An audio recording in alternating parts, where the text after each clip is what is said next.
400 crore contract ল'বলৈ এজন অসমীয়া কণ্ট্ৰাক্টৰ নাই আমাৰ। তেতিয়া আমি 100 crore এটা কনষ্টিটুৱেঞ্চিত 50-60 crore ঢালি পেলাই MLA ইলেকশ্যন খেলা কেইজন অসমীয়া ওলাব? তেতিয়াতো বাহিৰৰ মানুহ আহি যাব। ৰাজনীতিটো এতিয়া এটা সমাজ সেৱা হৈ থকা নাই, এইটো সমাজৰ বস্তু নহয়। এতিয়া ৰাজনীতিটো এটা বিজনেছ হৈ গ'ল। আপুনি ক'ৰবাত ভাগৰি গ'ল এই দুবছৰত আপুনি যিটো আশা কৰিছিল গহপুৰৰ কাৰণে? চেণ্ট্ৰেলত কংগ্ৰেছ পাৰ্টীয়ে অসমৰ ইলেকশ্যন 26ত জিকিব লাগিব, চৰকাৰ বনাব লাগিব। মই ভাবোঁ তেওঁলোক বৰ বেছি ছিৰিয়াছ নাছিলে। ৰাজনীতিত ঠগিব পাৰিব লাগিব। কি কয়? It's not a straight line. ইয়াত সৎ বা সত্য এইবোৰৰ কোনো স্থান নাই। ইয়াত কোনো পলিটিচিয়ান, ৰাজনীতিবিদৰ ল'ৰা ছোৱালী ছাকচেছ হ'ব নোৱাৰে। মোৰ দুখ লাগে গহপুৰত এটা চিনেমা হল নাই য'ত অসমৰ প্ৰথমখন ছবি শ্বুটিং হৈছিল ভোলাগুৰিত। দুখ লাগিছে কি জানেনে মহন্ত ডাঙৰীয়া, এয়া এতিয়া আমি বেলেগত শিকি আছোঁ, আমি ইমপ্লিমেণ্ট কৰিছোঁ, আমাৰ খুটা পুতিছে। এয়াই কৰিবলৈ আমাক ডাঙৰ বিল্ডিং নালাগেতো। গহপুৰ সমষ্টিৰ পৰা নিৰ্বাচন খেলিছিল 2026 চনত, জয়যুক্ত হ'ব পৰা নহ'ল। কিয় নহ'ল? নমস্কাৰ, মই চক্ৰপাণী পৰাশৰ চাবলৈ আৰম্ভ কৰিছে বাৰ্তালাপ।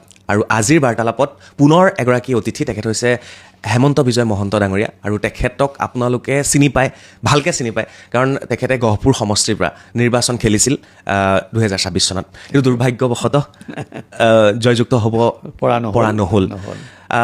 কিয় নহ'ল, ইয়াৰ আঁৰৰ কিছু কাহিনী। আৰু তেখেত এগৰাকী প্ৰাক্তন আয়কৰ আয়ুক্ত, আপোনালোকে জানে, যথেষ্ট অভিজ্ঞতা সম্পন্ন। আৰু তেনে এগৰাকী ব্যক্তি ইমান বছৰে সেই অভিজ্ঞতা গোটাই তেখেতে ৰাজনীতিত যোগদান কৰিছিল আৰু ভাবিছিল যে সমাজখনলৈ এটা পৰিৱৰ্তন আনিব, তেওঁৰ মনেৰে ভবা সমাজখন গঢ়িব। কিন্তু ৰাজনীতিত চব ভবা কথা সিদ্ধি নহয়। আৰু যাৰ বাবে তেখেতে কিয়নো হাৰিলে, ইয়াত ভুল কি আছে, তেওঁৰ সপোনবোৰৰ কথা আজি আকৌ এবাৰ আমাক ক'বলৈ বিচাৰিছে। গতিকে মই ভাবোঁ গহপুৰ সমষ্টিৰ, আমাৰ নিজৰ সমষ্টিৰ মানুহে এই কথাখিনি শুনিব বুলি আশা কৰিছোঁ। পুনৰবাৰ নমস্কাৰ জনাইছোঁ। নমস্কাৰ, থেংক ইউ, ধন্যবাদ। হৰাজিকা থাকেই, একো নাই, মনততো দুখ নাই? নাই, মনত সিমান নাই, কিন্তু অলপতো বেয়া লাগে আৰু। কিবা এটা চেষ্টা কৰা হৈছিল, কিন্তু নহ'ল, ভবামতে নহ'ল। আৰু ডাঙৰ কথাটো হ'ল যে কংগ্ৰেছে দলে টিকেটটো নিদিয়াটো বহুত ডাঙৰ কথা হৈ গ'ল। একদম। টিকেট যদি দুমাহৰ আগতো নিদিওঁ বুলি ক'লে হয় বা নাজানিলোঁ হয় মই, তেতিয়া মই প্ৰস্তুত হ'ব পাৰিলোঁ হয়। কিন্তু মোৰ হাতত কেম্পেইন কৰিবলৈ মাত্ৰ 5 দিন সময় আছিল। মাত্ৰ 5 দিন। সেই 5 দিনত নতুন চিম্বলটো আৰু ইণ্ডিপেণ্ডেণ্ট হিচাপে মানুহৰ মাজত, ভোটাৰৰ মাজত সোমোৱাটো একেবাৰে অসম্ভৱ। আৰু ডাঙৰ কথা হ'ল যে সংগঠনটো নাছিলে, যিটো সংগঠনৰ কাৰণে এটা সময়ত আমি 2023ত বিজেপি এৰি মই কংগ্ৰেছত জইন কৰা হৈছিল। সেই সংগঠনটোৱে মোক এৰি দিলে, লাষ্ট মমেণ্টত এৰি দিলে। গতিকে কাম কৰা মানুহ নাছিলে, কোনে পোষ্টাৰ বেনাৰ লগাব, কোনে কি কৰিব, কোনে ফিল্ডত যাব, সেই এনেকুৱা ধৰণৰ ছিটুৱেশ্যন মই এক্সপেক্ট কৰা নাছিলোঁ। কিন্তু তেতিয়া হৈ গ'ল, এইবিলাক হৈ যায়, সকলোৰে নিজা নিজৰ কেলকুলেশ্যন থাকে। আৰু বিশেষকৈ গহপুৰৰ কংগ্ৰেছৰ সংগঠনৰ বহুতেই আগৰজনৰ আমাৰ মাননীয় ৰিপুণ বৰাদেৱৰ চোৱা খাই থৈছে। গতিকে চোৱা খাই পাত ফলা কাম আমাৰ কংগ্ৰেছৰ মানুহে চাগে নকৰে, সেইকাৰণে তেওঁলোকে আৰু কোনেও সহায় নকৰিলে। বুজি পাইছোঁ। সমস্যাটো সেইটো হ'ল। আৰু সমগ্ৰ অসমত কংগ্ৰেছ হৰাৰ এইবাৰ মূল কাৰণ এইসমূহ আছিলে।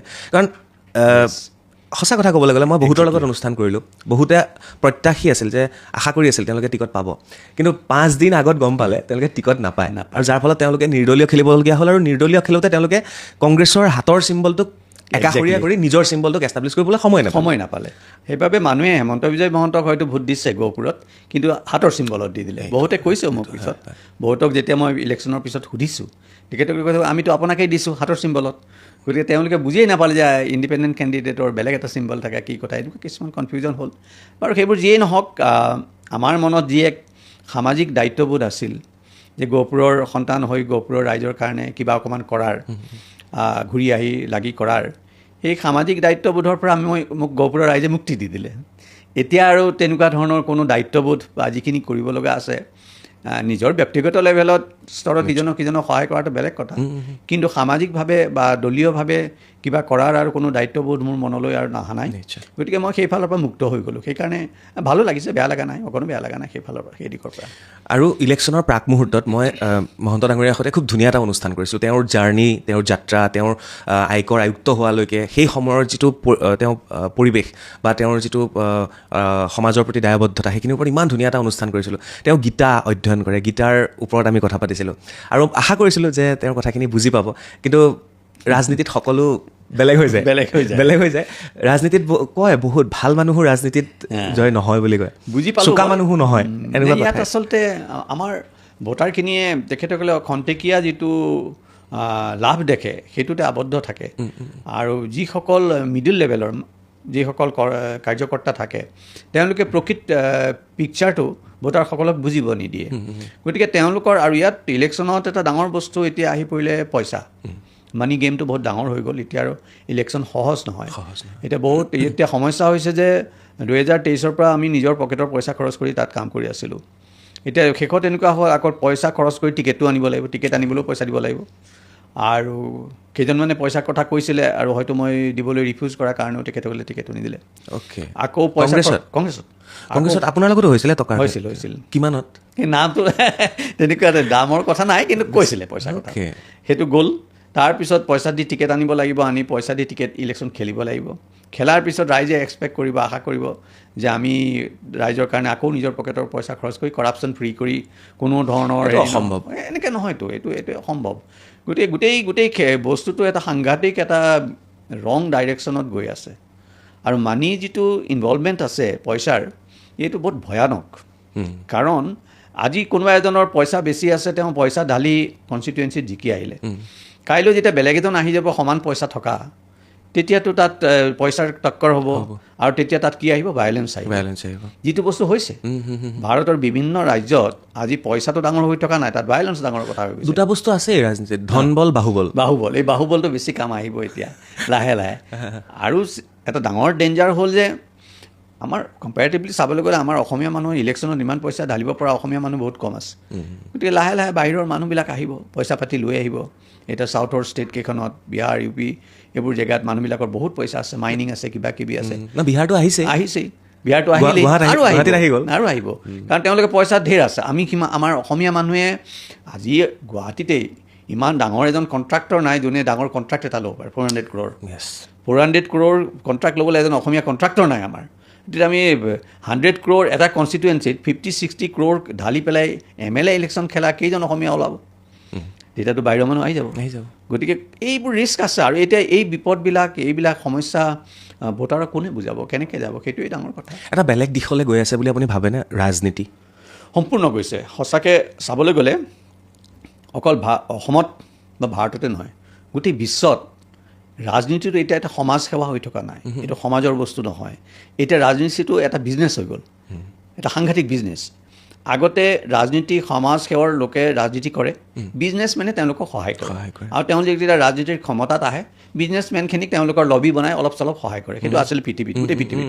এতিয়া সেইটো নহয় বিজনেছমেনবিলাকে নিজেই আহি গ'ল বিজনেছবিলাক নিজেই আহি গ'ল USA-ত কওক ৰাছিয়াত কওক ইণ্ডিয়াৰ বিভিন্ন ষ্টেটত কওক ইণ্ডিয়াত কওক চবতে বিজনেছমেনখিনি আহি গ'ল আৰু ডাঙৰ কথা হ'ল এতিয়া সকলোতে এজন বা দুজন মানুহে গোটেই ছিষ্টেমটো হাতত লৈ ল'লে ৰাছিয়াত কওঁ আমি নৰ্থ কোৰিয়াত আমি দেখিছোঁ চাইনাত আমি দেখিছোঁ যিকোনো দেশ চাউথ আমেৰিকান দেশকেইখনত দেখিছোঁ পাকিস্তান চবতে মানে কি হৈছে গোটেই পৃথিৱীত এই কেইজনমান মানুহে বিজনেছ আৰু টকাৰ কাৰণে তেওঁলোকে গোটেই ছিষ্টেমটো কণ্ট্ৰলত আনি ল'লে বাকীবিলাক হাতৰ পুতলা বাকী MLA MP এইবোৰ মিনিষ্টাৰ ছিষ্টেম এইবোৰ চব আৰু লগে লগে যিবোৰ অনুষ্ঠান ইনষ্টিটিউশ্যন আছিলে সেইবিলাক লাহে লাহে ব্ৰেক হ'ব ধৰিছে গতিকে এইটো আমি এটা নিউ পলিটিকেল অৰ্ডাৰ বুলি ক'ব পাৰোঁ নিউ ৱৰ্ল্ড অৰ্ডাৰ নতুন এটা অৰ্ডাৰ হৈছে আগতে যেনেকৈ ডেমক্ৰেচি এটা অৰ্ডাৰ আছিলে এতিয়া সেই অৰ্ডাৰটো শেষ হ'ল এতিয়া নিউ ৱৰ্ল্ড অৰ্ডাৰত ভৱিষ্যতে কি হ'ব কেনেকুৱা সৃষ্টি হ'ব আমি নাজানো এতিয়ালৈকে কোনেও প্ৰেডিক্ট কৰিব নোৱাৰে ইয়াৰ ৰিজাল্টটো ভাল হ'বনে বেয়া হ'বনে কি হ'ব কিন্তু এটা সাংঘাতিক এটা পৰিৱৰ্তন আহি আছে হৈছেই এতিয়া আমাৰ কথা হ'ল যে আমি সেই পৰিৱৰ্তনটোক ফ'ল' কৰোঁ ইয়া বহি থাকোঁ ফ'ল' কৰাত বহুত সমস্যা আছে কাৰণ কোনোবা এজন বা দুজনৰ কথাত আমি চলিব লাগিব গোটেই সমাজখন সেইটোত ভয়ো আছে আৰু আমাৰ আদতো নাই আমাৰ অভ্যাস নাই আমি তেনেকৈ চলাই নাই গতিকে আমাৰ নিচিনা মানুহৰ কাৰণে ৰাজনীতিত সোমাই কাম কৰা অসম্ভৱ হৈ গ'ল বৰ সহনশীল হ'ব লাগিব মানুহ বহুত সহনশীল হ'ব লাগিব আৰু ডিপেণ্ডেণ্ট মানুহৰ স্বাধীনতা শেষ হ'ল মানুহৰ কোনো ফ্ৰীডম নাই এইটো বহুত চাউথ আমেৰিকান কাণ্ট্ৰিবিলাকতো সেইটোৱে হয় যোনে তোষামোদ কৰিব পাৰিব তোষামোদ আৰু তেওঁলোকৰ কৰোণাত জীয়াই থাকিব লাগিব মাৰ্চি য়েছ সেই পাৱাৰফুল গেংটোৰ মাৰ্চি হ'লে কোনোবা মানুহ জীয়াই থাকিব তেওঁলোকৰ বিৰোধীত গ'লে তেওঁলোক শেষ হৈ যাব ফ্লেটাৰ গোটেই বিশ্বখন এনেকুৱা ৰূপত গৈ আছে ছাউথ আমেৰিকান কাণ্ট্ৰিবিলাক আগতেই হ'ল গতিকে আমি কিমান চেষ্টা কৰি কি কৰি অসমখন কেনেকৈ হয় আমি নাজানো বাট উঠি অহা প্ৰজন্মটোৰ কাৰণে ভৱিষ্যতটো এটা বৰ ডাঙৰ চেলেঞ্জ হৈ আহিছে এটা ডাঙৰ কুৱেশ্যন মাৰ্ক পুৰণা মানুহখিনিৰ ওপৰত ভিত্তি কৰি তেওঁলোকে নতুন এখন সমাজ কেনেকৈ গঢ়িব সেইটো সম্ভৱ নহয় তেওঁলোকে সম্পূৰ্ণ তেওঁলোকৰ নিজৰ বাহুবলত নিজৰ জোৰত নিজৰ ষ্টাইলত সম্পূৰ্ণ এখন নতুন সমাজ গঢ়ি ল'ব লাগিব এটা ছিষ্টেম বনাই ল'ব লাগিব কাৰণ এই ছিষ্টেমটোতো শেষ ইয়াত এতিয়া কোনো ছিষ্টেম নাই ইয়াত কোনো ছিষ্টেম নাই চব ভেক ভাওনা এইবোৰ গোটেই ইনষ্টিটিউশ্যন শেষ হৈ গ'ল গতিকে এই ছিষ্টেমবিলাক নতুনকৈ বনাবলৈ হ'লে নতুন প্ৰজন্মই কি ধৰণে চিন্তা কৰে সেয়া সময়ৰ আহ্বান আমি চাব লাগিব নতুন প্ৰজন্ম বুলি কোৱাৰ লগে লগে নতুন দল এটাৰ সৃষ্টি হৈছে এইটো এটা ৰিপল হয় এটা সৰু ঢৌ সাগৰত যেনেকৈ সৰু সৰু ঢৌ আহে এই ঢৌবিলাক আহি আছে বেয়া নহয় যিটো কক্ৰ'চ পাৰ্টিৰ কথা কক্ৰ'চ পাৰ্টিৰ কথা এইবিলাক ঢৌ আহি থাকিব বহুত আহিব এনেকুৱা ঢৌ ইয়াৰ আগতে নিৰ্ভয় আন্দোলন এটা হৈছিলে দিল্লীত এইবিলাক ঢৌ সৰু সৰু ঢৌ আহি থাকে এই ঢৌবিলাকে এটা সময়ত গৈ চুনামি হয়গৈ এই ঢৌবোৰ এনেই নহয় এইবোৰ ইগন'ৰ কৰিব নোৱাৰি এই ঢৌবিলাক ইণ্ডিকেশ্যন হয় এটা চাপ খাই থকা ডাব খাই থকা এটা ডাঙৰ অনুভূতিৰ এটা ইণ্ডিকেশ্যন হয় সৰু সৰু ঢৌবিলাক আজি হয়তো সেই ঢৌটোৱে গোটেই ছিষ্টেমটো চেঞ্জ কৰিব নোৱাৰিব পাৰে কাৰণ তেওঁৰ সংখ্যা কম আৰু ভাৰতৰ নিচিনা সাংঘাতিক এখন বিশাল দেশত এনেকৈ গোটেই ছিষ্টেমটো চেঞ্জ কৰা সম্ভৱ নহয় এতিয়া জাৰ্মানীত পাৰিছিলে মানুহখিনি গোটেইখিনি ওলাই আহিলে বাৰ্লিন ৱাল ভাঙি দিলে ইষ্ট জাৰ্মানী ৱাল মিলি গ'ল বিভিন্ন সৰু সৰু কাণ্ট্ৰিবিলাকত আনকি ইউ এছতো হ'ব পাৰে কাৰণ ইউ এছত 75% পপুলেশ্যন টাউনত থাকে 25% গাঁৱত থাকে গতিকে বুলি ক'লে এঘণ্টাতে চব মানুহ গোট খাই যাব পাৰে কিন্তু আমাৰ ভাৰতত নহয়তো ভাৰতত এতিয়া গাঁৱে গাঁৱে ক'ত মানুহবিলাক সোমাই আছে সেই মানুহখিনি গোটাই এটা পাব্লিক অপিনিয়ন ক্ৰিয়েট কৰি এটা প্ৰেছাৰ কৰা ভাৰতত সেইটো নেপালত পাৰিব নেপালো সেই হিচাপে সৰু সৰু পাৰি যাব বাট নট ইন ইণ্ডিয়া ইণ্ডিয়াত এইটো কৰা সম্ভৱ নহয় তো বিজয় থালাপতিয়ে কি পাৰিলে সেইটো এটা ষ্টেটত সেই বস্তুটো নেশ্যনেল লেভেলত নোৱাৰিব নহয় ষ্টেটত ষ্টেটত এটা আমি ঢৌ ক্ৰিয়েট কৰি দিলোঁ ইণ্ডিয়াতো হয় য'তে হয় আমাৰ ইয়াত হৈছে অসম আন্দোলনত হোৱা নাছিল জানো হৈছিলে আছোঁ সেইটো অসম আন্দোলন অসম গণ পৰিষদত কি ঢৌটো হৈছিলে গতিকে এখন ষ্টেটত আমি এটা ঢৌ ক্ৰিয়েট কৰিব পাৰোঁ কিন্তু সেই ঢৌটো গোটেই ভাৰতত ক্ৰিয়েট কৰি চেঞ্জ কৰা ইটছ এ বিগ কুৱেশ্যন সেইটো ভাৰতত অলপ দিগদাৰী হয় আৰু চাউথৰ দেশকেইখনৰ আমাৰ বিভিন্ন জনগোষ্ঠী আছে বিভিন্ন সংস্কৃতি আছে সকলোৱে একেধৰণে কথাবিলাক নাভাবে কিন্তু এই যিটো সৰু সৰু ঢৌবোৰ আহিছে ভাৰতৰ স্বাধীনতা আন্দোলনৰ সময়ত যেনেকৈ ক'ৰবাত চিপাহী বিদ্ৰোহ হ'ল ক'ৰবাত জ্বলাই দিলে বেৰেক জ্বলাই দিলে এইবিলাক সৰু সৰু ঘটনাবিলাক হৈ আছিলে গৈ এটা আন্দোলন হ'ল তেনেকৈ এই সৰু সৰু যিবোৰ ঢৌ আছে এইবোৰ এটা সময়ত চুনামি হোৱাৰ আশা আছে আমি আশা কৰিছোঁ যে পৰিৱৰ্তনটোতো হ'বই লাগিব এনেকৈতো নহ'ব সমাজ এনেকৈ নচলে মহন্ত ডাঙৰীয়া এটা প্ৰশ্ন সোধোঁ আপুনি ক'ৰবাত ভাগৰি গ'ল এই দুবছৰত আপুনি যিটো আশা কৰিছিল গহপুৰৰ কাৰণে ক'ৰবাত ভাগৰিলে বৰ্তমান আপুনি কি ভাবিছে আপুনি নিজে ক'লে যে মই সমাজত কিবা এটা কৰিবলৈ আহিছিলোঁ বাট সেইখিনিৰ পৰা মোক অব্যাহতি দিলে ৰাইজে মই লগতে আৰু এটা প্ৰশ্ন কৰোঁ আপুনিতো ছোনিয়া গান্ধীৰ সৈতে কথা পাতিছিলে টিকটৰ কাৰণে তো কেন্দ্ৰীয় পৰ্যায়ত বা চেণ্ট্ৰেল পৰ্যায়ত কথা পতাৰ পিছত অসমত কি পৰিস্থিতি হ'ল যে আপোনাক টিকটটোও নিদিলে তেওঁলোকে অসমৰ ইলেকশ্যন লৈ আগৰ পৰাই মোৰ সন্দেহ আছিলে মই কৈও আছিলোঁ যে অসমৰ ইলেকশ্যন লৈ AICC বেছি চিন্তা কৰা নাছিলে চেণ্ট্ৰেলত কংগ্ৰেছ পাৰ্টীয়ে অসমৰ ইলেকশ্যন 26ত জিকিব লাগিব চৰকাৰ বনাব লাগিব মই ভাবোঁ তেওঁলোক বৰ বেছি ছিৰিয়াছ নাছিলে মানে মাজতে মাতিছোঁ আপুনি সমানে ছোনিয়া গান্ধীৰ লগত কথা পাতি আছে আৰু অসমত আপুনি তেতিয়া প্ৰদ্যুৎ বৰদলৈ আৰু ভূপেন বৰাৰ সৈতে হয়তো কথা পাতি আছিল চাগে তো তেতিয়া দুইজনেই যেতিয়া বিজেপিলৈ গমন কৰিলে তেতিয়া আপোনাৰ গত্যন্তৰ নোহোৱা হ'ল একো নহ'ল তেওঁলোকে মিছলিড কৰিলে সম্পূৰ্ণ মিছলিড কৰিলে মই তেখেতসকলৰ লগত আলোচনা কৰি কামবিলাক কৰি আছিলোঁ মইতো নতুন মানুহ নাজানো গতিকে তেখেতসকলে যদি ভিতৰত কিবা এটা ভাবি আছে মোক কিবা এটা উপদেশ দিছে তেতিয়াতো আৰু মোৰ উপায় নাই মইতো সঁচা কথা ভাবি গৈ আছিলোঁ আৰু ভূপেন বৰা দেৱকতো মই বহুত আগৰ পৰাই জানো প্ৰদ্যুৎ বৰদলৈ দেৱক মই একেবাৰে জেএনত থকা দিনৰ পৰা মই জানো তেখেতক মোৰ লগত মই আলোচনা কৰোঁ মোক বহুত তেখেতে উপদেশো দিয়ে জেএনত পঢ়া আপুনিও জেএনত পঢ়া আমাৰ লগত একেলগৰ ছিনিয়ৰ আছিলে আমাৰ নিৰ্মলা সীতাৰমণ একেলগে আছিলে তেখেতৰ একে বেটছৰ আমাৰ মোতকৈ ছিনিয়ৰ আৰু দুইজন ছিনিয়ৰ তেতিয়াৰ পৰা আপোনাৰ প্ৰদ্যুৎ বৰদলৈৰ লগত তেতিয়াৰ পৰা আমাৰ চিনাকি তেখেতৰ লগত উপদেশ লওঁ কেতিয়াবা কথা পাতোঁ কিন্তু তেখেতসকলে যেতিয়া মিছলিড কৰিলেতো আৰু কি কৰিবা এইটো উপায় নাই এইটো বেড লাক মোৰ বেড লাক ইনফেক্ট বহুত কথা মই ভূপেন বৰা দেৱক কৈছিলোঁ কিন্তু সেইখিনি তেওঁলোকে সেইটো ইমপ্লিমেণ্ট নকৰিলে তেনেকৈ গতিকে এইবিলাক মানুহে কৰিছে সকলোৱে নিজৰ নিজৰ ক্ষেত্ৰত আৰু এইটো স্বাভাৱিক শেষত কংগ্ৰেছৰ টিকট দিয়া লোৱা এইবিলাকত আগভাগ কোনে ল'লে গৌৰৱ গগৈ ডাঙৰীয়া সেইটো ভিতৰুৱা কি হৈছে সম্পূৰ্ণবোৰ জানিবৰ মোৰ উপায় নাই। আপুনি একেবাৰে মানে গৌৰৱ গগৈৰ লগত কথা পতা নাছিলে? তেখেতে তেনেকৈ ডাইৰেক্ট মানে তেখেতেতো জানেই মোৰ নামটো প্ৰস্তাৱটো তেখেতেই কৰাইছে APCCত। ইয়াত আমাৰ নাম আহেতো, ইয়াত নাম আহোঁতে তেখেতেই মোৰ নামটো দিছে, তাত কোনো সন্দেহ নাই, তেখেতে এটা দিব লাগে। কিন্তু লাষ্ট মমেণ্টত কি হ'ল গেমটোতো মই নাজানো কোনে কি গেম খেলিলে, কোনে কি কৰিলে, কাৰ কি প্ৰেছাৰ গ'ল, কোনোবাই ৰিজাইন কৰিম বুলি ধমকি দিলে যে মোৰ কেণ্ডিডেট নাহিলে মই পদত্যাগ কৰি মই নাথাকোঁ কংগ্ৰেছত, এনেকুৱা কিছুমান ধমকি দিলে। বহুত হয়তো তাত মানি গেম হ'ল, কিবা কিবি হ'ল আৰু এইবিলাক আৰু বৰ জনাৰ কোনো উপায় নাই। কিন্তু নামটো মোৰ একেবাৰে লাষ্টত কাটিছে তেওঁলোকে, সেইটো বৰ বাবে ছাৰপ্ৰাইজ আছিলে, গহপুৰৰ মানুহৰ বাবেও বৰ হতাশা আছিলে। আৰু সেইটো আৰু কংগ্ৰেছ পাৰ্টীয়ে নিজেই কৰিছে। আৰু মেইন কথাটো মই যি বুজিলোঁ সেইটোৱে যে চেণ্ট্ৰেল লেভেলত কংগ্ৰেছ পাৰ্টীয়ে অসমৰ ইলেকশ্যনটো জিকিবই লাগিব বুলি নেখেলিলে, খেলা নাই। এতিয়া মই চিয়'ৰ হৈ গ'লোঁ, সেইটো মোৰ সন্দেহ আছিলে যে তেওঁলোকে হয়তো 29ৰ কাৰণে প্ৰিপেৰেশ্যন কৰিছে, 31ৰ কাৰণে প্ৰিপেৰেশ্যন কৰিছে, এতিয়া 26ত যি হয় হওক, এনেকুৱা কিছুমান হৈছে। আৰু সেইকাৰণে হয়তো এই চিৰিয়াছনেছটো নথকাৰ কাৰণে কমিটমেণ্ট নাই, চিৰিয়াছনেছ নাই। ইনফেক্ট আমি যি পেপাৰে পত্ৰই খবৰ পাইছোঁ যে কংগ্ৰেছ পাৰ্টীয়েতো অসমৰ ইলেকশ্যনৰ পৰা লাভৱানেই হ'ল।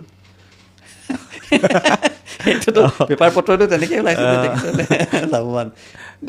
সিহঁত কংগ্ৰেছ চিৰিয়াছ নাছিলে। আপুনি 29লৈ অপেক্ষা কেলৈ নকৰিলে? অপেক্ষাৰ কথা নাই, কিন্তু 23 পৰাতো বাদেই, 23 পৰা কাম কৰি থকা হৈছিলে। আৰু মই ভাবিছিলোঁ এই প্ৰচেছটো শেষ হওক, যি হয় হ'ব, এটা প্ৰচেছত নমা হৈছে, এইটো শেষ কৰি দিওঁ প্ৰচেছটো, যি হয় হ'ব আৰু এইটো শেষ কৰি দিওঁ। কাৰণ মোৰ নিজৰ মনৰ এটা কেলকুলেশ্যনটো শেষ হওক, সঁচাকৈ মোক কিমান মানুহে ভাল পায় মই গম পাম, সঁচাকৈ মানুহে কিমানে পৰিৱৰ্তন বিচাৰে গহপুৰত আমি গম পাম। সকলোৱেই উৎপল বৰাক গালি পাৰি থাকে, বিধায়ক উৎপল বৰাক সকলোৱে গালি পাৰি থাকে, সেইখিনি কিমান সঁচা সেইটো মই গম পাম। গতিকে সেই আটাইবোৰ ভাবি গুণি মই ইলেকশ্যনটো খেলি দিলোঁ। 29লৈ ৰৈ থকাৰ কথা নাই। আৰু ভাল হ'ল, মোৰ চকু খোল খালে, পলিটিক্সটো কি মই বুজি পালোঁ, আৰু নেক্সট ষ্টেপ কি ল'ব লাগে সেইটো মই বুজি পালোঁ। বিশেষকৈ কংগ্ৰেছ দলৰ যে ভিতৰটো একেবাৰে দুৰ্বল সেইটো বুজি পালোঁ। এতিয়া আমাৰ মাননীয় মুখ্যমন্ত্ৰী হিমন্ত বিশ্ব শৰ্মাই চৰকাৰ বনাবলৈ বিৰোধী ঘূৰুৱাবলৈ ইলেকশ্যন খেলিব নালাগে, তেওঁ এনেও জিকিলে হয়, বিৰোধী এনেও জিকিলে, ইলেকশ্যন নেখেলিলেও তেওঁ চৰকাৰ বনাব পাৰিলে হয়। কিন্তু তেখেতে ইলেকশ্যন খেলিলে কাৰণ তেখেতক এটা এবছলিউট মেজৰিটি লাগে, সেইটোৰ কাৰণো বহুত থাকে। আৰু সেইকাৰণে ধুনীয়াকৈ খেলি তেখেতে নিজৰ টাৰ্গেট পূৰা কৰিলে। কাৰণ কংগ্ৰেছটো একো নাছিলেই, কংগ্ৰেছৰ কোনো হেৰিয়ে নাই, বিৰোধী বুলি একো বস্তুৱেই নাই।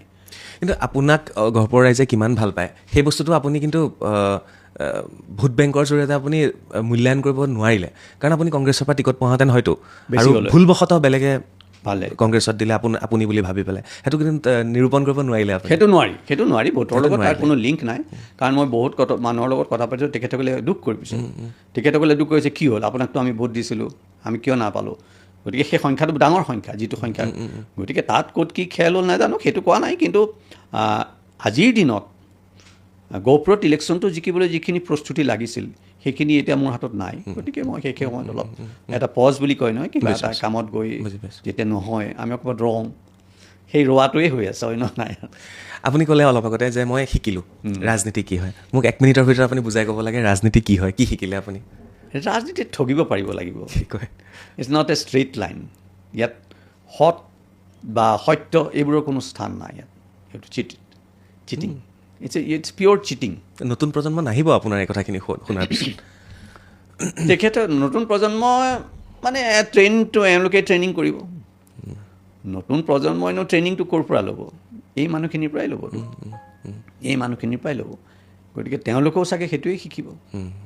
আৰু যদি নতুন প্ৰজন্মই সেইখিনি নিশিকি ওলাই আহে ভাল কথা, তেতিয়া নতুন এটা আহিব, সেইটো আমি বিচাৰিছোঁ, আশা কৰিছোঁ। কিন্তু এই মানুহখিনিৰ আণ্ডাৰতে যদি কাম কৰিবলৈ লয়, তেখেতসকলৰ নিৰ্দেশ মতে চলিবলৈ লয়, তেতিয়া তেওঁলোকেও সেই বেয়া কথাবিলাকেই শিকিব। যিবোৰ চোকা মানুহ বা অভিজ্ঞতা থকা মানুহ, PhD কৰা মানুহ, প্ৰফেচাৰ কৰা মানুহ, বাহিৰত পঢ়ি অহা মানুহ এবাৰ ইলেকশ্যনত আহিছিলে।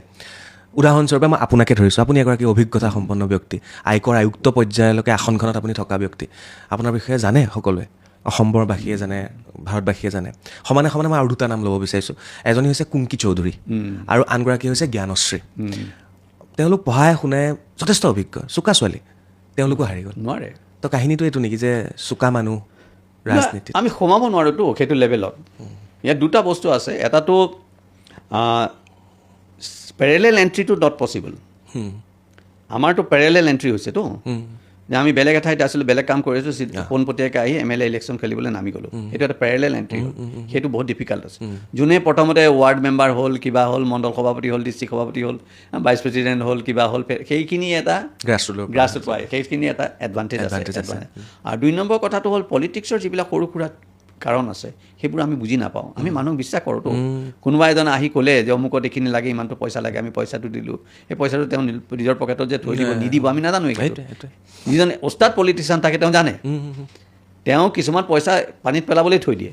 যিবিলাক পুৰণা পলিটিচিয়ান তেওঁ জানে মোৰ এই পইচাখিনি পানীত পৰিলে 50,000 টকা এনেই গ'ল, তেওঁ সেইটো গাত নালাগে। কিন্তু আমাৰ গাত লাগি যায়। নতুন নাই, আমাৰ নতুন মানুহ আহিলে এইকেইজনৰ বেয়া লাগিছে বোৰ, মানে বিশেষকৈ 2গৰাকী মহিলা ইমান উৎসাহী, বহুত কামত আহিলে হয়, বহুত কামত আহিলে হয়। যি পাৰ্টিৰে নহওক, আজি কংগ্ৰেছৰ পৰা আহিছে তেওঁলোক পলিটিচিয়ান, তেওঁলোকক আগবাঢ়ি আহি দিবলৈ কয়, কাইলৈ হয়তো তেওঁলোকে বিজেপি কৰক, কিন্তু সমাজৰ কামটো কৰিবই না আল্টিমেটলি কৰি থৈ। এই মানুহখিনিক আঁতৰাই থোৱাটো আমাৰ কাৰণে লোকচান, এটা বহুত ডাঙৰ লোকচান হৈছে এইটো। নিশ্চয়। মই এবাৰ আগতেও ইলেকশ্যনৰ আগত এটা কেলকুলেশ্যন কৰিছিলোঁ, আপুনি মোক কৈছিলে যে মই ইমান ভোট পাম এনেকৈ, সেইখিনি মোৰ ভিডিঅ' আছে। তো সেইখিনিৰ লগত যদি আজিৰ পডকাষ্টটো মই এফালে আগৰখিনি লগাই পিছৰখিনি লগাওঁ, তেতিয়াহ'লে আকাশ পাতাল পাৰ্থক্য, বহুত পাৰ্থক্য। চ' সেই বস্তুটো ইমান কম ভোট পোৱাটো কেনেকৈ সহ্য কৰিলে, মোক সেইটো এবাৰ কওক। সহ্য মানে আপুনি 2000 মান পালে? 2000 মানে পোৱা হৈছে।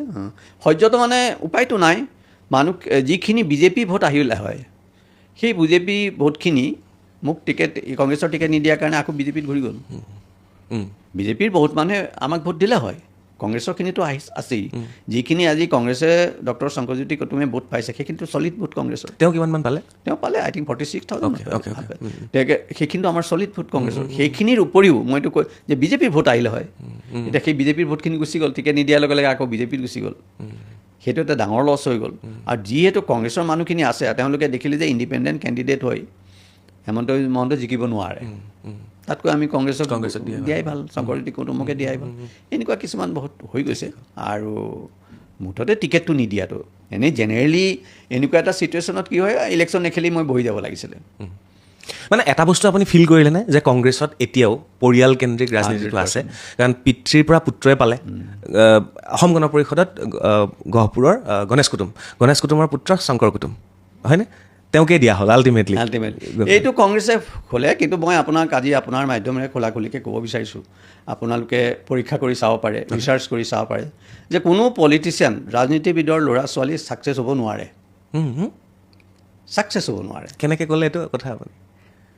আপুনি চাই লওক, গোটেই ভাৰতত চাওক, অসমত চাওক, কিবা এটা পষ্টলৈকে পাৰিব। কোনোবাই ডিষ্ট্ৰিক্ট সভাপতি হ'ল, কোনোবা ষ্টেট লেভেলত সাধাৰণ সম্পাদক হ'ল, এইবোৰ কিবা কিবি এটা পষ্ট ধৰি চলি থাকিব পাৰিব। প্ৰধানমন্ত্ৰীৰ পুতেক প্ৰধানমন্ত্ৰী নোৱাৰে। কোনো ছাকচেছ হোৱা নাই আজিলৈকে, এক্সেপ্ট ওৱান, ৰাজীৱ গান্ধী। সেইটোতো আৰু কিন্তু টাইম নাপালে, আনফৰ্চুনেটলি তেওঁ টাইম নাপালে।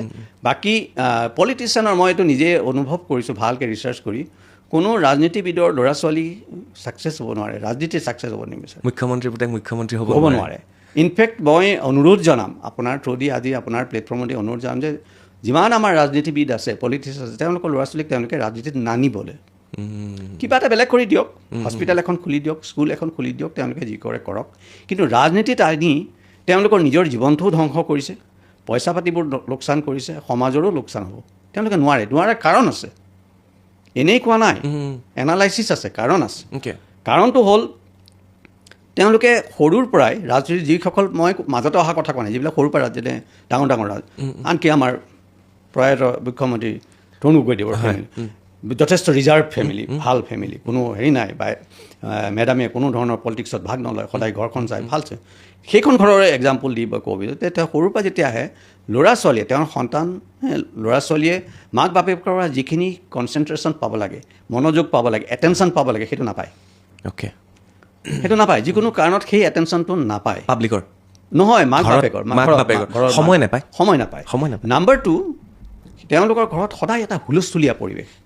এই ইলেকশ্যন বুলি কিবা এটা, কোনোবা আলহী আহিলে কিবা এটা, তাত কোনো এটা আমাৰ ঘৰবিলাকত যেনেকুৱা এটা পৰিৱেশ থাকে, পলিটিচিয়ানৰ ঘৰত নাথাকে নহয়, পলিটিচিয়ানৰ ঘৰত নাথাকে। আৰু নাম্বাৰ 3, তেওঁলোকে বহুত বস্তু ফ্ৰীত পায়। এতিয়া আমাৰ ল'ৰা ছোৱালী বাছত উঠি স্কুল যাব, এজন পলিটিচিয়ানৰ ল'ৰা ছোৱালী বাছত নাযায়, সেই MLA MP গাড়ীখনত যাব, টিকেটত যাব, কিবা এটা কোনোবা লগত দুজন মানুহ যাব, দে আৰ অলৱেজ প্ৰটেক্টেড। এই তিনিটাৰ কাৰণত মই ভাবোঁ, মই চাইক'লজিষ্ট নহয়, মই মনোবিজ্ঞানীও নহয়, কিন্তু কোনোবা মনোবিজ্ঞানীয়ে আমাক ক'ব পাৰে, এই তিনিটা কাৰণত তেওঁলোকৰ চাইল্ডহুডটো এনেকৈ ডেভেলপ হয় যে they are not fit for leadership, public leadership. আৰু সেইকাৰণে যদি যিসকলে বোলে বাপেকৰ তলতে ছত্ৰ ছায়াত এনেই বহি থাকিম, তেওঁলোকৰ কথা বেলেগ। But those who wants to create their own identity, আমি মষ্ট অফ আছ, আমি সকলো মানুহে সমাজত এটা নিজৰ আইডেণ্টিটি ক্ৰিয়েট কৰিব বিচাৰোঁ। সেইকাৰণে মানুহে ধুনীয়াকৈ ড্ৰেছ কৰে, মেকআপ কৰে, অদ্ভুত ধৰণৰ এটা ফেশ্বন কৰে, গাড়ীখন মডেল কৰি পেলাই হৰ্ণ চৰ্ণ কিয় কৰে? এইবিলাক চিম্বল হয় যে মানুহে নিজৰ এটা আইডেণ্টিটি ক্ৰিয়েট কৰিব বিচাৰিছে। এই পলিটিচিয়ানৰ ল'ৰা ছোৱালীবিলাকে সদায় এটা আইডেণ্টিটি, সেই বাপেকৰ আইডেণ্টিটিত থাকিব, সিহঁতৰ psychologically they are not fit, so' they are not successful in politics. যেনেকৈ আজি আমাৰ মুকেশ আম্বানীৰ ল'ৰাই জন্তু পুহিবলৈ আৰম্ভ কৰিলে, এলিফেণ্ট টাইগাৰ। কিয়?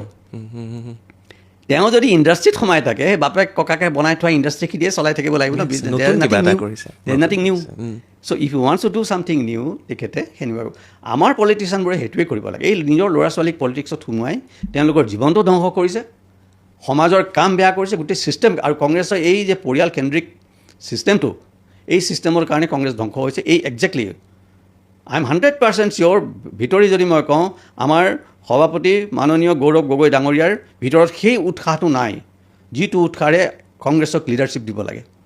ইমান স্পষ্টকৈ আপুনি কথাখিনি কৈছে, বেছিয়ে স্পষ্ট হৈ গ'ল নেকি? ক'ব লাগিব নহয়, মানুহে ভাবিবলৈ নাভাবা হ'ল নহয় আজিকালি। বুজি পাইছোঁ। সেই উদ্যমটো নাই, সেই উদ্যমটো ৰিপন বৰাদেৱৰ আছে, কাৰণ তেওঁ ফাইট কৰি আহিছেতো। প্ৰদ্যুৎ বৰদলৈদেৱৰ আছে, ভূপেন বৰাৰ আছে, সেই উদ্যমটো গৌৰৱ গগৈ নাই, because he is a son of a politician. He is a son of a politician. আজিৰ দিনত ৰাহুল গান্ধীদেৱে, প্ৰিয়ংকা গান্ধীদেৱে যিখিনি কৰিছে, শুদ্ধ কৰিছে, দে আৰ ডুইং গুড। কাৰণ তেখেতসকলে নিজৰ লিগেচিটো ইউজ কৰি, নেটৱৰ্কটো ইউজ কৰি এটা অপিনিয়ন ক্ৰিয়েট কৰিছে, যিটো অপিনিয়ন আমাৰ গণতন্ত্ৰত প্ৰয়োজন আছে, ভেলু আছে। আজি গোটেই ভাৰতত তেওঁলোকে এটা নিজৰ পজিশ্যন ক্ৰিয়েট কৰি, সেইটো ভাল, সেইটো ধুনীয়া পলিটিক্সত ধুনীয়া কাম কৰি আছে এই দুজনে, আই চেলুট দেম। কিন্তু কাইলৈ যদি তেখেতক গোটেই AICCৰ দায়িত্ব দি দিয়া যায়, I think he'll fail. AICC দায়িত্ব তেওঁ বহন কৰিব নোৱাৰে। He can create an opinion, but not AICC। এইটো প্ৰব্লেম আছেতো, মানুহবিলাক অলপ চিন্তা কৰিব লাগিবতো। এইবিলাক দেশ, আমাৰ ভাৰতত এইবিলাক বস্তু বহুত, আমাৰ হিষ্ট্ৰী আছে। সম্ৰাটৰ ল'ৰা ছাকচেছফুল সম্ৰাট কোনোবা হয় জানো? এতিয়াও নহয়, কোনোবা এটা বেলেগ এটাই হয়, এটা প্ৰমাণ আছে দেখোন, তেনেকুৱাই হয়। It's not possible. আৰু আমি সেইটোকে ফ'ল' কৰি আছোঁ। গতিকে আমাৰ এতিয়া যিকেইজন ছাকচেছফুল পলিটিচিয়ান আছে, মই হাতযোৰ কৰি অনুৰোধ কৰিছোঁ, তেওঁলোকৰ ল'ৰা ছোৱালীৰ জীৱনটো বচাওক, বেলেগ বেলেগ কামত দিয়ক, এই ৰাজনীতিত নানিব তেওঁলোকক। আপোনাৰ মতে গৌৰৱ গগৈ মুখ্যমন্ত্ৰী হ'ব এদিন? আই ডোণ্ট থিংক ছ'। কাৰণ গৌৰৱ গগৈ, তেখেতৰ কমিটমেণ্টেই নাই অসমৰ প্ৰতি। কাৰণ তৰুণ গগৈৰ পিছত সৰ্বানন্দ সোণোৱাল হ'ল, সৰ্বানন্দ সোণোৱালৰ পিছত হিমন্ত বিশ্ব শৰ্মা হ'ল।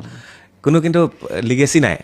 এইটো তেওঁলোকৰ নিজৰ দমত, নিজৰ চেষ্টাত, নিজৰ কষ্টত তেওঁলোক মেহনত কৰে, কষ্ট কৰে, পলিটিক্সটো বুজি উঠিছে। এই ওপৰৰ পৰা পেৰেলেল হেলিকপ্টাৰ লেণ্ডিং কৰি নহ'বতো।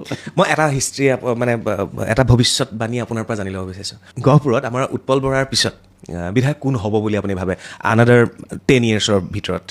নেক্সট টাৰ্মটো হয়তো তেখেতেই হ'ব, চিয়'ৰ। নেক্সট 5 yearsটো তেখেতেই হ'ব। তাৰপিছত ক'বলৈ টান কোন হয়, হয়তো তেখেতে যদি কোনোবা এজন ভাল লিডাৰ ডেভেলপ কৰিব পাৰে। কিন্তু সেইটো কৰা নাই, নকৰে, মই দেখা নাই। কিন্তু গহপুৰত ভাল লিডাৰ ভয় কৰেতো। তেওঁ যদি এজন বেলেগ লিডাৰ কৰে, কাইলৈ তেওঁকে আঁতৰাই পেলাই তেওঁ সোমাই পৰিব। গতিকে লিডাৰ, কিন্তু সেইটো ভুল কৰিব লাগে। আমাৰ অনন্তদাৰ এটা হেৰি আছিল, পুৰণা আগৰ পৰা দেখিছিলোঁ, বাট এতিয়া সেইটো পৰা নাই। মইতো দেখা নাই। মই দেখিছোঁ নেক্সট 5 yearsটো উৎপল বৰা দেৱেই আহিব। তাৰপিছত হয়তো কোনোবা যদি ওলায় আৰু ইয়াং ল'ৰা, আপোনালোক আহিব পাৰে, ইউ কেন কাম। পইচা লাগিব, প্ৰেজেণ্ট কৰক। এতিয়া 5 বছৰত পইচা আহিব নহয়, আপুনি প্ৰেজেণ্ট কৰক। তেতিয়াহ'লে শংকৰ কুটুম থাকি গ'ল, শংকৰ কুটুম ডাঙৰীয়া। তেখেতটো ডক্টৰ হয়, প্ৰফেশ্যন ডক্টৰ, তাৰ পৰা তেওঁ পলিটিক্সত আহিছে। তেওঁৰ ভৱিষ্যত কি? নাথিং। তেখেতে ক'ত ইফালে সিফালে খিচি বিচি কৰি থাকে, because he is not serious. ডাঙৰ কথা হ'ল ডক্টৰ শংকৰজ্যোতি কুটুম আহিছে, কিবা এটা হাৱাত আহিছে, লাগিলে ভাগিলে গ'ল আৰু, নট চিৰিয়াছ। পলিটিক্স এনেকৈ নহয়তো। এইটো পাৰ্ট টাইম কাম নহয়, এদিন আহিম, দুদিন কৰিম, গুচি যাম, আকৌ কিবা আহিম, এনেকৈ নহয়। কোনো বেবকুফ নাই পৃথিৱীত। চ' আই ডোণ্ট থিংক তেখেতে কিবা এটা বিশেষ কৰিব পাৰিব। আপোনালোকৰ নিচিনা ল'ৰা হওক, I am sure you come. মই আৰু এটা প্ৰশ্ন সোধোঁ, সেইটো বাৰু পিছলৈ থৈছোঁ, পিছতে এটা প্ৰশ্ন সোধোঁ। বৰ্তমান সময়ত এজন বিধায়কৰ কিমান গুৰুত্ব আছে বুলি ভাবে অকল সমষ্টিটোত? বহুত। এজন বিধায়কে এটা সমষ্টিক স্বৰ্গ বনাই দিব পাৰে 5 বছৰত। বহুত। কাৰণ গভৰ্ণমেণ্টে ইমান ইণ্টাৰেষ্ট দিছে, স্কিমবিলাক দিছে, পইচা ইনভেষ্ট কৰিছে, বিধায়কৰ কাম ইমপ্লিমেণ্ট কৰাটোহে। সেই ইমপ্লিমেণ্টটো যদি ভালকৈ নকৰে আৰু ইমপ্লিমেণ্ট কিন্তু বিধায়কে কৰিব লাগিব, গভৰ্ণমেণ্ট অফিচাৰে নকৰে। কোনো গভৰ্ণমেণ্ট BDO কওক কিবা কওক, কোনো গভৰ্ণমেণ্ট অফিচাৰে ইমপ্লিমেণ্টেশ্যন নকৰে সিহঁতে, মই দেখিলোঁ। সিহঁতৰ হাফ মাইণ্ডেড, হাফ হাৰ্টেড কাম সিহঁতৰ। কাম কৰাব লাগিব বিধায়কে। এগ্ৰিকালচাৰ অফিচাৰক, এক্সটেনশ্যন অফিচাৰক ফিল্ডত নি খাৰা কৰি এগ্ৰিকালচাৰ কৰাব লাগিব। ইণ্ডাষ্ট্ৰি অফিচাৰক ফিল্ডত নি পেলাই খাৰা কৰি ইণ্ডাষ্ট্ৰি বহুৱাব লাগিব। কাম কৰোঁ বুলি ক'লে এজন বিধায়কে এটা কনষ্টিটুৱেঞ্চি বহুত ওপৰত লৈ যাব পাৰে। আগতে পইচা নাছিলে, আজিকালি বহুত পইচা আহে, স্কিম আহিল নহয়। এতিয়া গহপুৰতে সেই টানেলটো হ'ব, কিমান ডাঙৰ প্লানিং লাগে। যিটো আমাৰ নুমলীগড়ৰ পৰা টানেল আহিব, টানেলটো ইয়াত খুলিব, কিমান ভেহিকেল আহিব, কিমান ডাঙৰ এটা প্লানিং কৰিব। সেইটো প্লানিং সহজ নেকি? আৰু সেইটো প্লানিং কোনে কণ্ট্ৰল কৰিব লাগে? MLA জনে কণ্ট্ৰল কৰিব লাগে। সেইকাৰণে দুখ লাগে যে কামবিলাক কৰিবলৈ সুবিধা পোৱা নগ'ল, বৰ দুখ লাগে সেইটো কাৰণে। Young people you should come up. তাতকৈ দুখ কি লাগে জানেনে? চব MLA জনেই কৰে, চব MLA জনেই কৰে। ৰাস্তাটো যাব মাটি সেই MLA জনৰে। ডেট ইজ ৰং। সেইকাৰণে সময় নাপায়। চব অকল এটা সমষ্টি নহয়, সকলো সমষ্টিতে সেইটো টোটেলি ৰং। আমি ডেলিগেট কৰিব জানিব লাগিব। আমি ডেলিগেট কৰিব জানিব। প্ৰথম ডেলিগেশ্যনৰ ৰুলটো কি? আমি এটা টীম বনাই টীমটোক ট্ৰেইনিং দি দিব লাগিব যে তোমালোকৰ এইখিনি কাম। ট্ৰেইনিং দি সিহঁতৰ লগত থাকি অলপ কামটো আৰম্ভ কৰি দিব লাগে। দিয়াৰ পিছত সিহঁতৰ হাতত এৰি দিব লাগে। দি পেলাই আমি কিছুমান ৰিপৰ্টিং ছিষ্টেম ৰাখিব লাগিব, চেকছ এণ্ড বেলেঞ্চ ৰাখিব লাগিব। তেতিয়া কাম কৰি যাব নহয়। মই নিজে থিয় হৈ কালভাৰ্ট বনাব নালাগেতো, মই নিজে থিয় হৈ ৰাস্তা বনাব নালাগে। মানুহ আছে নহয়, পৃথিৱীখন চলি আছে তেনেকৈ। ডেলিগেট নকৰিলে কেনেকৈ হ'ব? ব্ৰিটিছে লণ্ডনত বহি ইয়াত চাহ বাগান চলায়, আমি আৰু ইয়াতে MLA নিজে যদি কালভাৰ্ট বনাবলৈ আৰম্ভ কৰে, সেইটোৰ কাৰণে কি হৈছে? তেওঁ প্লানিং কৰাৰ সময় নাপায়, ডাঙৰ কথা ভবাৰ সময় নাপায়। সৰু সৰু কথাবিলাকত লাগি থাকে। ডাঙৰ কিবা এটা প্লানিং কৰোঁ, গহপুৰৰ কাৰণে ডাঙৰ ভাবোঁ, সেইবোৰ সময় নাপায়, সৰু সৰু কথাবিলাক লাগি থাকে। সঁচাকৈ গহপুৰত মোৰ দুখ লাগে। গহপুৰত এটা চিনেমা হল নাই, য'ত অসমৰ প্ৰথমখন ছবি শ্বুটিং হৈছিল ভোলাগুৰিত, জ্যোতিপ্ৰসাদে য'ত চিনেমা শ্বুটিং কাম আছে গহপুৰত। মানে সেইটো আটাইতকৈ দুখ লাগে। মহন্ত ডাঙৰীয়া, যদি বিজেপিতে থাকিলেহেঁতেন, পৰিৱৰ্তন হ'লহেঁতেন, তেতিয়া আপোনাৰ বস্তুখিনি অলপ চেঞ্জ হ'লহেঁতেন চাগে। টিকেটেই দিলে হয়, টিকেটেই দিলে। সেইটোতো বহুত ভুল হৈ গ'ল। এটা ভুল হৈ গ'ল, হৈ যায় কিছুমান ভুল। আচলতে আমি পলিটিক্সটো নাজানোতো। 2020ত আমি সোমাইছোঁ, গতিকে পলিটিক্সৰ ভিতৰৰ বস্তুবোৰ বুজিবলৈ টান হয়। আমি আৰু সকলো বস্তু চিধাকৈ ভাবোঁ। সেইটো গ'ল। তথাপি আমি ভাবোঁ আগলৈ ভাল হ'ব, কাম ভাল হ'ব বুলি আমি ভাবোঁ। উৎপল বৰাদেৱক আমি কিন্তু লগো কৰিছোঁ, তেখেতক মই সন্মান জনাইছোঁ আৰু তেখেতক কৈছোঁ যে আমি আপোনাক সহায় কৰিবলৈ সাজু হৈ আছোঁ, যি ধৰণে আপুনি বিচাৰে। তেখেতে যদি বিচাৰে আমি তেখেতৰ লগত লগ লাগি গহপুৰখন উন্নতি কৰিবলৈ আমি নিশ্চয় চেষ্টা কৰিম। নিশ্চয়। হয়। ইমান প্ৰেডিকশ্যন একুৰেট কেনেকৈ হ'ব পাৰে মুখ্যমন্ত্ৰী ডাঙৰীয়াৰ? এই ৰিজাল্ট 102 মানে 101 নে 102? 101 নে 102 আৰু সিমানেই। এই ৰিজাল্টটো যিটো আমাৰ 2026 অসমৰ এছেম্বলি ৰিজাল্ট হ'ল, এইটো এটা এবনৰ্মেল ৰিজাল্ট, অস্বাভাৱিক এটা আননেচাৰেল ৰিজাল্ট। ইয়াৰ কাৰণ আছে। ষ্টেটিষ্টিক্স জানে নহয় আপুনি? ষ্টেটিষ্টিক্স বাৰংবাৰতা বুলি কয়। ষ্টেটিষ্টিক্সত এটা ৰুল আছে, যিটো কোৱা হয় নৰ্মেল ডিষ্ট্ৰিবিউশ্যন কাৰ্ভ। কাৰ্ভটো এনেকুৱা হয়, লেফ্ট ষ্ট্ৰেট বুলি কয়। আৰু নৰ্মেল ডিষ্ট্ৰিবিউশ্যন কাৰ্ভটোৰ বাহিৰত যিবিলাক থাকে সেইবিলাক আউটলায়াৰ বুলি কোৱা হয়। এই ইলেকশ্যনটো কোনোবাই যদি আমাৰ অসমৰ ইলেকশ্যন পেটাৰ্ণটো নৰ্মেল ডিষ্ট্ৰিবিউশ্যন কাৰ্ভত পেলাই দিয়ে, এইটো আউটলায়াৰত পৰিব। ষ্টেটিষ্টিকেলি ইউ কেন প্ৰুভ ইট। মই এনেই কোৱা নাই। যদি আমাৰ নৰ্মেল কি হ'ল হয় 72, 73, তাতকৈ বেছি হ'ব নালাগে নৰ্মেলত। আৰু যিটো তেখেতে পাৰিলেও হয়, ইলেকশ্যন নকৰিলেও পাৰিলেও হয়। কিন্তু ইলেকশ্যনটো তেখেতে খেলিব লগা হ'ল কাৰণ অন্য কিছুমান কম্পালশ্যন আছিলে। He needed absolute majority, absolute. গতিকে কিন্তু এটা কথা কওঁ মই, যেনেকেই নহওক, যিটো ৰিজাল্ট ওলাল সেইটো শুদ্ধ ৰিজাল্ট। শুদ্ধ ৰিজাল্ট। আমাৰ ভোটাৰে যিটো ভোট দিছে শুদ্ধ ভোট দিছে, কোনো ভুল নাই। কাৰণ বিৰোধী বুলি কোনো নাছিলে। কিন্তু কংগ্ৰেছে বাৰে বাৰে কৈ আছিলে EVM-ত খেলি মেলি হৈছে কিবা। EVM-ৰ কথা চাওক, আমাৰ অসমৰ ইলেকশ্যনত যোৱা 15-20 বছৰ আৰু হয়তো আগলৈও 15-20 বছৰ আমাৰ এজনেই যাদুকৰ আছে। সেই যাদুঘৰৰ যাদুৰ যি চৰিডাল, সেই চৰিডালেৰে ইলেকশ্যন চলি আছে। তেখেতৰ ইচ্ছাত ক'ত ভোট, কোন জিকিব, কোন হাৰিব, কিমান ভোটত জিকিব, কিমান হাৰিব, সেই গোটেইখিনি তেখেতেই জানিব। 25 বছৰ হ'লতো। 25 বছৰ আৰু কৰিব। গতিকে সেই যাদুৰ যিডাল ছৰি, সেইটো অসমীয়াত কি বুলি ক'ম, যাদুৰ ছৰি বা মেজিকেল ৱেন বুলি কয়, ৱেন। যাদুৰ ছৰিডাল যিডাল, যাদুৰ লাঠিডাল, সেইডাল লাঠি কি আমি সকলোৱে অনুমান কৰিব পাৰোঁ। পৃথিৱীত কিছুমান বস্তু আমি সকলোৱে জানো এইটো সত্য, বাট ইউ কান প্ৰুভ ইট। তাত এটা টিপিকেল ৱৰ্ড আছে, সেই ৱৰ্ডটো মই পাহৰি গ'লোঁ। টিপিকেল অকাল্ট বুলি কয়, অকাল্ট ইংৰাজীত। যেনেকৈ ট্ৰাম্পৰ উইনিঙত পুটিনৰ হাত আছে বুলি চবেই জানে, বাট ইউ কান প্ৰুভ ইট। এনেকুৱা ধৰণৰ কথা কিছুমান আছে। আৰু এতিয়া আৰু সেইটোত এটা ডাঙৰ কুৱেশ্যন আহি পৰে weather and justify the means এইটো যুগে যুগে শতিকাই শতিকাই এই প্ৰশ্নটো আহিছে weather and justify the means তাৰমানে যদি আমাৰ এণ্ডটো শুদ্ধ হয় ৰিজাল্টটো শুদ্ধ হয় যিকোনো মিনছ আমি যদি লওঁ সেইটো শুদ্ধ হ'ব এইটো এটা ডিবেট আছে ডাঙৰ ফিলচফিকেল ডিবেট আছে সকলোৱে ডিবেট কৰে weather and justify the means এনে আৰু দ্বিতীয়তে কয় love and war everything is fair in love and war সেইটোও কয় everything is fair in love and war গতিকে যেনেকেই নিজিকক EVM মেনিপুলেশ্যন কৰি জিকক বা যেনেকেই নিজিকক ইয়াৰ 2-3টা ফল আউট আছে যে ইলেকশ্যনটো মিনিংলেছ হৈ গ'ল এতিয়া আমাৰ মীৰা বৰঠাকুৰ বাইদেৱে কৈছেই যে ইলেকশ্যন নেখেলোঁ আৰু তেখেত বহুত দুখিত হৈছে ইনফেক্ট হাৰি পেলাই তেখেতে যিমান দুখিত হৈছে মই নাভাবোঁ ইমান গৌৰৱ গগৈ সিমান দুখিত হৈছে মীৰা বাইদেউৰ কাৰণে বেয়া লাগে তেখেতে বহুত দুখ পাইছে লাগি থকা মানুহ গতিকে তেখেতে যিটো কৈছে যে ইলেকশ্যন নেখেলোঁ আৰু এতিয়া চিটুৱেশ্যনটো সেইফালে গৈ আছে আৰু ইলেকশ্যন যে যেনেকৈ ৰাছিয়াত ইলেকশ্যনৰ কিবা মিনিং আছে জানো একো নাই পাকিস্তানত কিবা মিনিং আছে শ্ৰীলংকাত একো মিনিং নাই গতিকে এই ইলেকশ্যনটো মিনিংলেছ হৈ গৈ আছে মই আগতে কৈছোঁ নিউ ৱৰ্ল্ড অৰ্ডাৰ এইটো এই নিউ ৱৰ্ল্ড অৰ্ডাৰৰ এটা স্বৰূপ হয় তেওঁলোকে যিটো কৰি আছে everything is love and everything is fair in love and war guns and roses যেনেকৈ আমাৰ চক্ৰবেহুত অভিমন্যুক বধ কৰি দিলে গোটেইকেইজন এতিয়া কৰিবে কয় ৱাৰ অভিমন্যু বীৰ তেখেতে আহিছে যুদ্ধ কৰিবলৈ যুদ্ধততো মৰিবই লাগিব সেইটো এভৰিথিং ইজ ফেয়াৰ এনেকুৱা ধৰণৰ কথা কিন্তু বেছিক বস্তুটো আমি পাৱাৰত কেনেকৈ আহোঁ ডাঙৰ কথা নহয় পাৱাৰত অহাৰ পিছত আমি শুদ্ধ কামটো কৰোঁ তেতিয়া কিন্তু ধৰ্ম লাগিব আমি যদি পাৱাৰত অহাৰ পিছতো অধৰ্ম কৰোঁ তেতিয়া ভুল আমি হয়তো অধৰ্মৰ সহায় লৈ পেলাই আমি জিকিলোঁ আহিলোঁ শুদ্ধ হ'ল মই আগতে কৈছোঁ ৰিজাল্ট শুদ্ধ ৰিজাল্টত কোনো ভুল নাই মাননীয় মুখ্যমন্ত্ৰী হিমন্ত বিশ্ব শৰ্মাদেৱে মুখ্যমন্ত্ৰী হ'ব লাগে হৈছেও কাৰেক্ট এবছলিউটলি নাথিং ৰং কিন্তু এতিয়া now you have to do গতিকে আমি ভাবোঁ তেখেতে এই যিটো এবছলিউট পাৱাৰ পালে ইমান দিনে পাই এতিয়া অসমৰ কাৰণে তেখেতে যথেষ্ট কৰিব পাৰিব ইমান দিনে যিখিনি কৰিছে সেইখিনি বহুত ধৰণৰ কুৱেশ্যন হৈছে আমি বিচাৰোঁ তেখেত যিহেতু আহিলে যেনেকেই নহওক শুদ্ধ ভুল আমি চাবলৈ নাই কোনো কুৱেশ্যন কাৰণ তেখেতৰ আমি যদি আচ্ছা EVM বেয়া মেচিন মেনিপুলেট নকৰিলে বাৰু EVMৰ সহায় নল'লেই হয় কি হ'ল হয় গৌৰৱ গগৈটো তেতিয়াও চিফ মিনিষ্টাৰ নহয় হিমন্ত বিশ্ব শৰ্মা ডাঙৰীয়াৰ অনুপস্থিতিত কোন সেই বস্তুটোৱে নাই গতিকে EVM ইউজলেছ আমি ইলেকশ্যন নপতাকৈ তেখেতক আমি চিফ মিনিষ্টাৰ পাতি থ'ব পাৰোঁ বাকীখিনি প্ৰচেছ গতিকে সেইটো শুদ্ধ আছে কিন্তু আমাৰ ৰিকুৱেষ্ট এইটো অসমৰ মানুহে আজি আমি অসমখন বহুত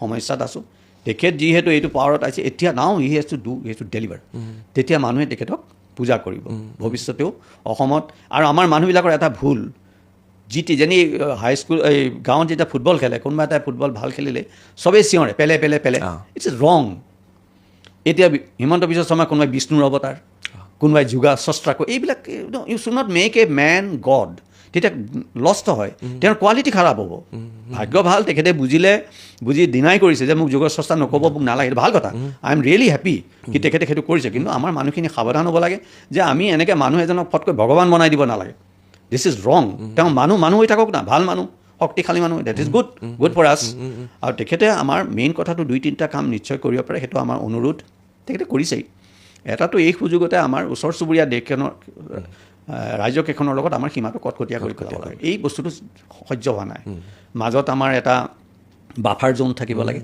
ফৰেষ্টৰ দুইফালে ফেঞ্চিং থাকিলে ইফালে আমাৰ পুলিচ সিফালে তেওঁলোকৰ পৰা পুলিচেও দেখা দেখি নহয় ফৰগেট এবাউট পিপল এই বাফাৰ জোনটো আমাৰ ষ্টেটকেইখনৰ লগত এতিয়া তেখেত পাৱাৰত আছে চেণ্ট্ৰেলত পাৱাৰ আছে তেখেতে সেইটো কৰিব পাৰে আৰু 2 নম্বৰ কথাটো তেখেতে যিটো কৰিছে অলৰেডি সেইটো লেণ্ড ইছ্যু অসমৰ লেণ্ড ইছ্যুটো সমাধান কৰিব লাগে লেণ্ড লজ তেখেতে পৰিৱৰ্তন কৰিছে বহুত কৰিছে এইটো ভাল কৰিছে আজি মেঘালয়ত তাতকৈ কম বাংলাদেশী নাই কিন্তু মেঘালয়ত সেইটো প্ৰব্লেম কিয় নহয় কাৰণ মেঘালয়ে আৰম্ভণিতে লেণ্ড কব্জা ল'লে সিহঁতৰ ছোৱালীজনীয়ে মাটিৰ অধিকাৰ কোনো মাটি কিনিব নোৱাৰে আমি গৈ মাটি কিনিব নোৱাৰোঁ মেঘালয় এইটোৱে কৈছোঁ গতিকে এই লেণ্ড লজটো আমি ল'ব লাগিব আৰু লেণ্ডটো তেখেতে কৰিছে বহুত কৰিছে তেখেতে এভিকশ্যন কৰাৰ কাৰণে বহুতে বেয়া পাব পাৰে but it is a right thing you have to do it কিন্তু এতিয়া আৰু এটা এভিকশ্যন হৈছিলে কাজিৰঙা ওচৰত সেইখিনিতে হৈছিলে বুঢ়াপাৰা কিন্তু সেইটো এভিকশ্যন নাছিলে ইফালে গ'ল আৰু সিহঁতক কম্পেনচেশ্যন দিছে সেইটো এভিকশ্যন হ'ল নেকি সেইটো নহয় আমি চৰকাৰী মাটিখিনি ফ্ৰী কৰিব লাগিব তাৰ চাৰিওফালে আমি ফেঞ্চিং দিব লাগিব খৰচ হ'ব, কিন্তু আমি তাত চাৰিওফালে ফেঞ্চিং দিব লাগিব,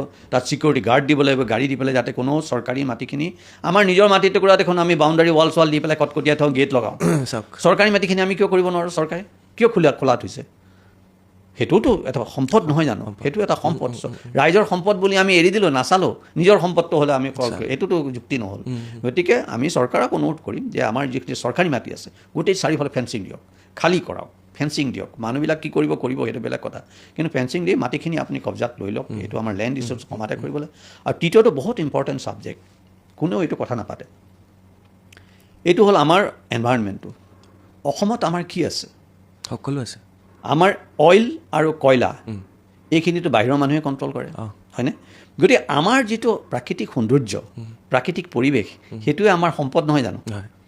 অকণমান কষ্ট কৰিলে আমি অসমখন ছুইজাৰলেণ্ড, আজি ছুইজাৰলেণ্ড মানুহ কিয় যায়? ছুইজাৰলেণ্ড ক'ব লাগিব, এতিয়া অলপ বেলেগ ষ্টাইলত ক'ব লাগিব, ছিংগাপুৰ, ছুইজাৰলেণ্ড। তালৈ কিয় যায়? কাৰণ প্ৰাকৃতিক সৌন্দৰ্যৰ কাৰণে যায়। বনাই দিব এতিয়া আমাৰ গুৱাহাটীখন। গুৱাহাটী নহয়, গোটেই অসম। ইয়াত প্ৰাকৃতিক সৌন্দৰ্য কৰিবলৈ কি কাম কৰিব লাগিব? প্ৰথম কথাটো এই ডাম্পাৰ ট্ৰেক্টৰ দি পেলাই যে য'ত ত'ত লেণ্ড ফিলিং কৰে, ইট শুড বি ষ্টপড।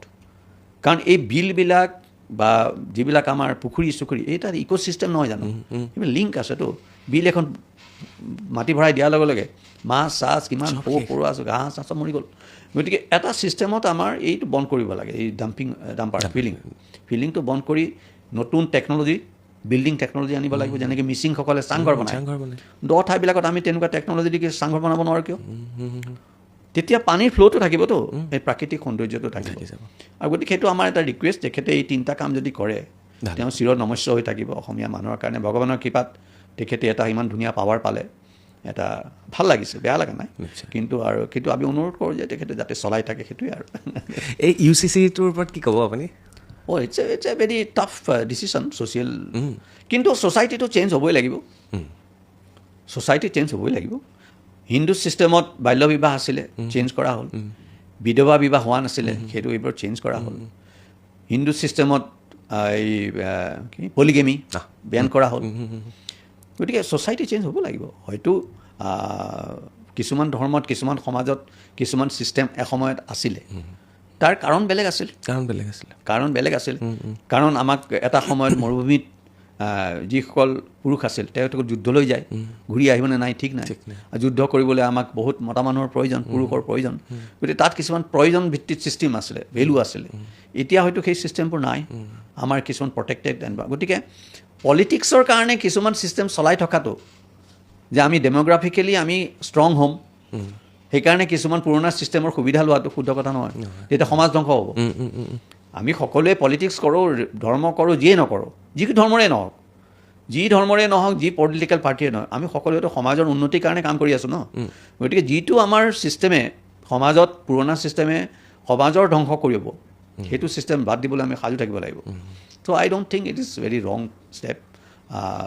মানুহখিনি মানি ল'ব লাগিব, বুজি ল'ব লাগিব। এইটো এটা প্ৰশ্ন সোধোঁ, গহপুৰত এটা সময়ত কোনোবাই কৈছিলে যে মহন্ত ডাঙৰীয়া, আপুনি হঠাৎ আহিলে, ইলেকশ্যন খেলিলে, ইলেকশ্যনত হাৰিলে, এতিয়া আপুনি আকৌ গুচি যাব গহপুৰ এৰি নিজৰ জেগালৈ বা বাহিৰলৈ। যদি জিকিলেহেঁতেন তেতিয়া থাকিলেহেঁতেন, এতিয়া হৰাৰ পিছত কি কৰিব আপুনি?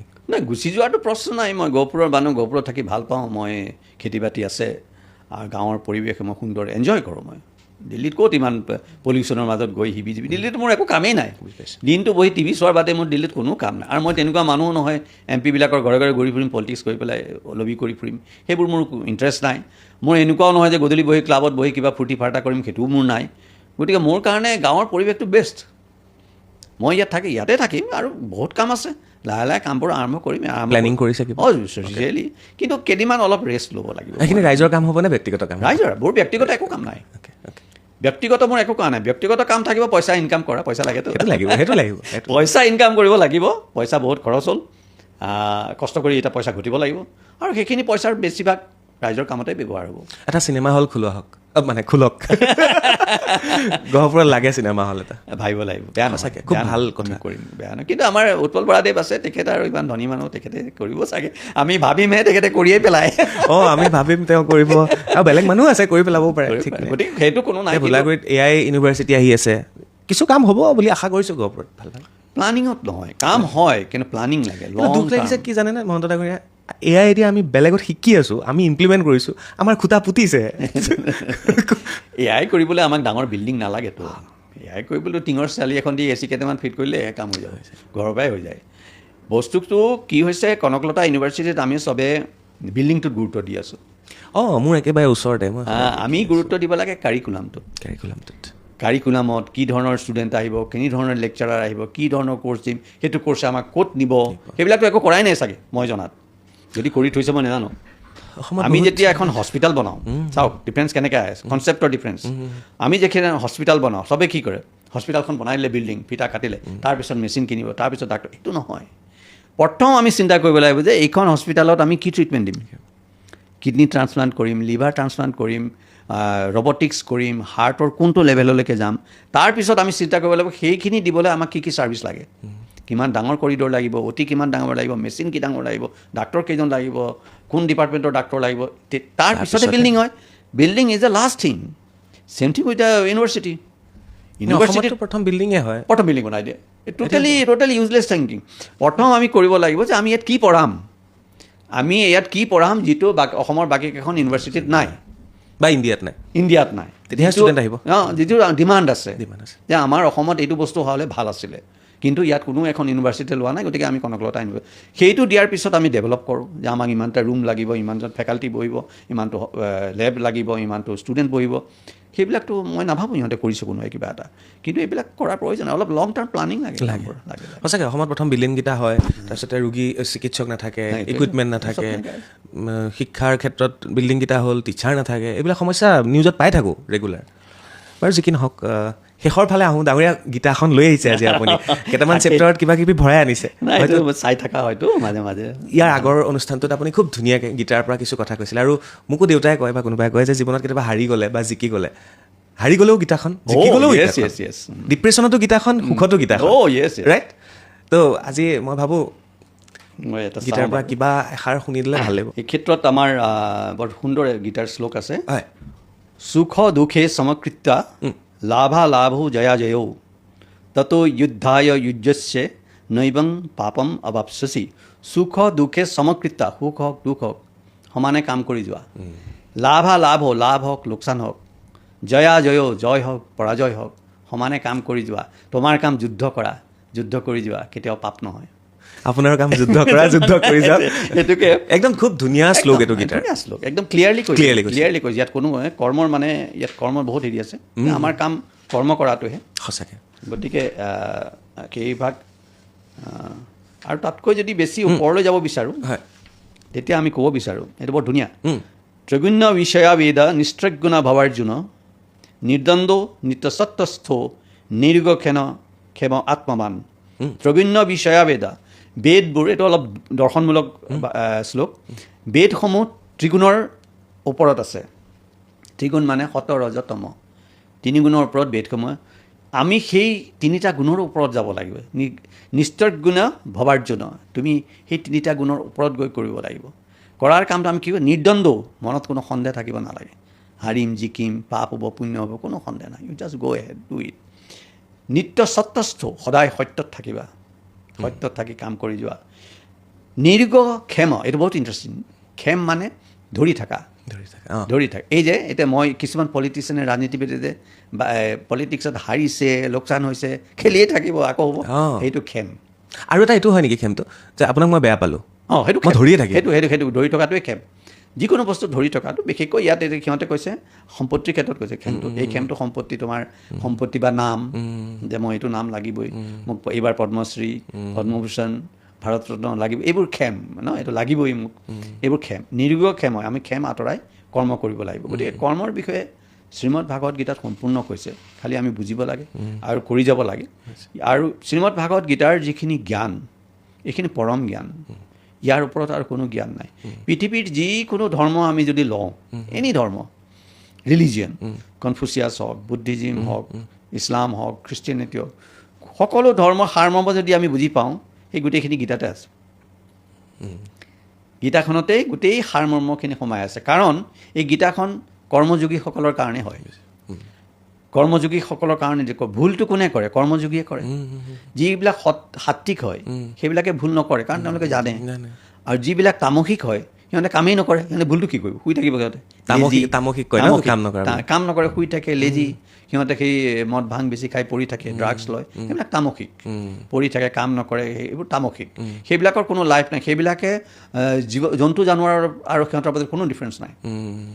যিবিলাকে ড্ৰাগছ খাই পৰি থাকে, এলকহলিক হৈ থাকে, সেই জন্তু জানোৱাৰ, সিহঁতৰ কথা আমি কোৱাই নাই। তামসিক। আৰু যিবিলাক জ্ঞানী সাত্বিক তেখেতসকলে ভুল নকৰে, তেওঁলোকে জানে শাস্ত্ৰ। ভুল কোনে কৰে? ৰাজসিকবিলাকে কৰে। আমি কৰোঁ, তুমি মই, আমি ৰাজসিক মানুহ, আমি সাত্বিক হোৱা নাই। আমি কাম কৰিবলৈ ইচ্ছা আছে, প্ৰবল ইচ্ছা আছে, কাম কৰি যাওঁতে ভুল কৰি যাওঁ, তাত কাম, ক্ৰোধ, লোভ চব গোট খাই যাব। ঠগিব নলগীয়া মানুহজনক ঠগোঁ আমি, দুখ দিব। এতিয়া আমি গাড়ী এখন চলাই গৈছোঁ, ৰাস্তাত গৰু ছাগলী ক'ৰবাত অকণমান দুখ লাগিলেও বেছি দুখ নালাগে, সেইটোৱে নহয়। গতিকে যিবিলাক কৰ্মী মানুহ সিহঁতৰ কাৰণে গীতা। আৰু কৰ্মযোগীসকল এসময়ত মুক্তি হয় বৈৰাগ্যৰ ফালৰ পৰা। যেতিয়া বৈৰাগ্য কাম কৰি কৰি সকলোৰে আহিব, যিকোনো কৰ্মযোগী। কাৰণ তুমি কৰ্মযোগী মানুহ, মই সেইকাৰণে তোমাক কৈ আছোঁ।